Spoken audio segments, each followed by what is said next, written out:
Why evolution turned you into the most dangerous observer in any room. Here's something nobody tells you about that crushing feeling you get at parties. It's not weakness. It's a surveillance system so sophisticated that intelligence agencies spend millions trying to train it into their operatives. While everyone else is mindlessly scrolling through social interactions on autopilot, you're running a threat assessment protocol that would make a Secret Service agent look amateur. And before you click away thinking this is just another feel-good speech, stick around until the end, because what I'm about to reveal in the final part will completely flip how you see yourself. You won't believe what your brain has been doing this whole time. Think about this. When normal people walk into a room, they see faces. You see micro-expressions, power dynamics, hidden tensions, who's faking confidence, who's genuinely comfortable, and who's about to explode. That's not paranoia. That's pattern recognition operating at an elite level. Your nervous system isn't broken, it's running quantum calculations while everyone else is using an abacus. The anxiety you feel is actually your brain processing more social data in 5 seconds than most people analyze in 5 hours.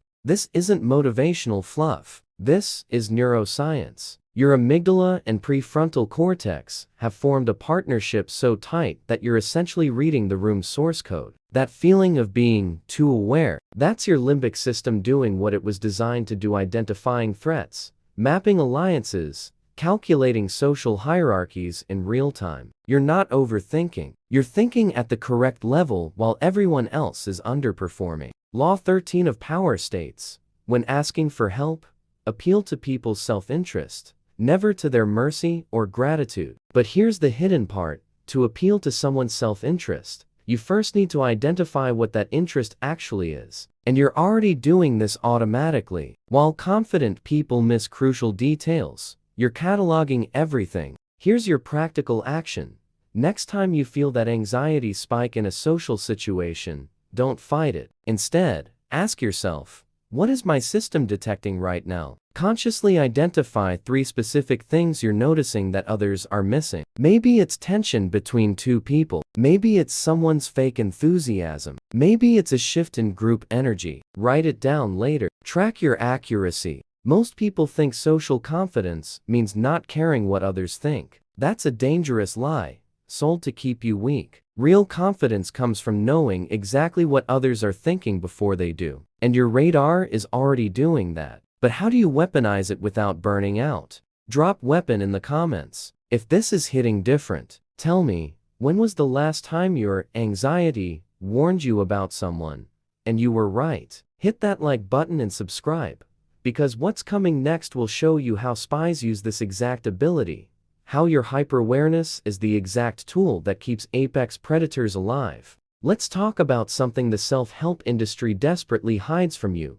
The most relaxed animal in the wild is usually the first one to die. Gazelles that don't scan the horizon constantly become lunch. Wolves that drop their guard lose their territory. And humans who walk through life without hypervigilance, they get manipulated, exploited, and blindsided repeatedly. Your anxiety isn't a malfunction, it's a survival feature that most people had bred out of them by modern comfort. There's a dark pattern here that nobody wants to acknowledge. Society needs you to believe your sensitivity is weakness because aware people are harder to control. Compliant citizens don't question. They don't notice inconsistencies. They don't pick up on manipulation tactics. They consume, obey, and stay predictable. But you see the strings. You notice when narratives don't match reality. You detect lies before people finish telling them. That makes you dangerous to systems that rely on blind trust. Consider Miyamoto Musashi, the legendary Japanese swordsman who won over 60 duels and died undefeated. His secret wasn't superior technique, it was the perception of death. He trained himself to detect killing intent before his opponents moved. That constant state of awareness that modern psychology would label hypervigilance, Musashi called it mastery. He lived in permanent readiness, reading micro-movements, sensing shifts in energy, staying 3 steps ahead mentally. Sound familiar? Law 31 of power teaches, control the options, get others to play with the cards you deal. But you can't control options if you don't see all the cards already in play. Your anxious scanning is actually you reading the invisible deck. Everyone else is playing checkers with half the board hidden. You see the whole game. Practical action for this part. Pick someone in your life who everyone considers naturally charismatic. For the next week, watch them closely. You'll notice they're not actually relaxed. They're scanning constantly too. The difference? They've learned to process while appearing calm. That's your next evolution. Your anxiety is raw intelligence data. The problem is you haven't learned the decryption key yet. But there's a darker side to this ability that changes everything once you understand it. Type Musashi in the comments. Have you ever sensed danger that no one else felt, and later you were proven right? Like this video, and stay here because the next part reveals the conspiracy behind why they want you medicated. What if your social anxiety is actually pattern recognition that powerful people once suppressed? Here's a truth that will make you uncomfortable.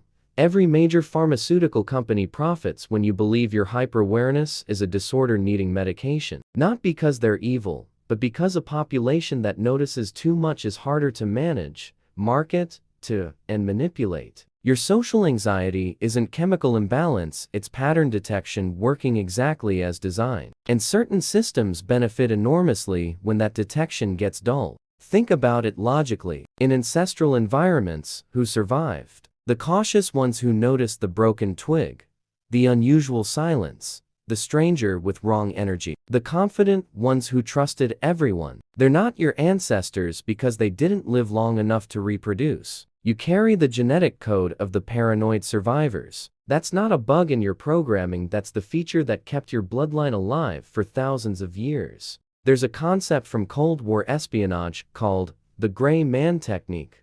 Operatives were trained to be simultaneously hyper-aware of everything while appearing completely unremarkable. They could walk through hostile territory cataloging threats, reading body language, identifying operatives, all while looking like bored tourists. The key skill? Separating internal awareness from external presentation. You already have the awareness. You just need to master the presentation. Law 1 of power warns, never outshine the master.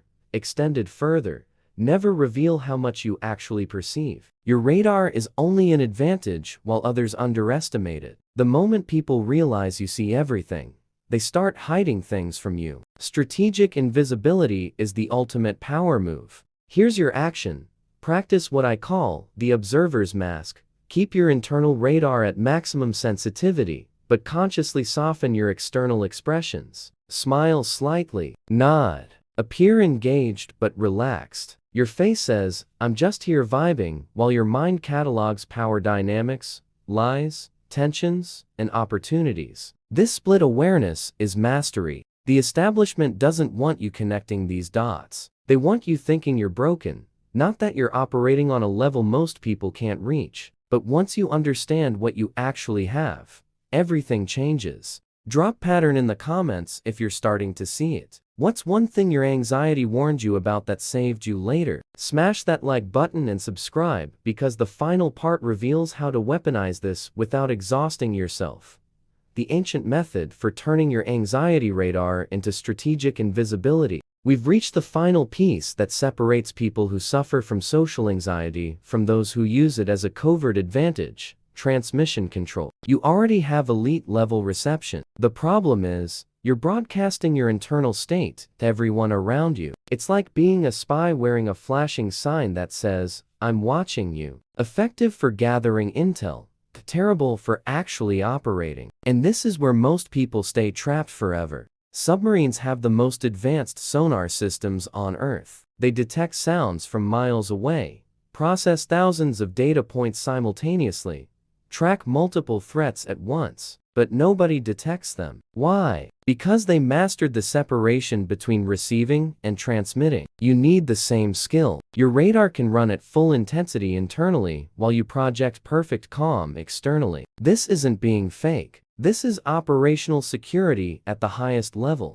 During Prohibition, the most successful bootleggers weren't the tough guys. They were the nervous accountants and anxious clerks who could maintain 20 lies simultaneously while appearing completely ordinary. Their anxiety actually helped them track all the details, remember every cover story, notice when federal agents were sniffing around. That same disorder that held them back socially made them perfect for high-stakes deception. The key was learning to internalize the fear while externalizing confidence. Law 21 teaches, play a sucker to catch a sucker. Seem dumber than your mark.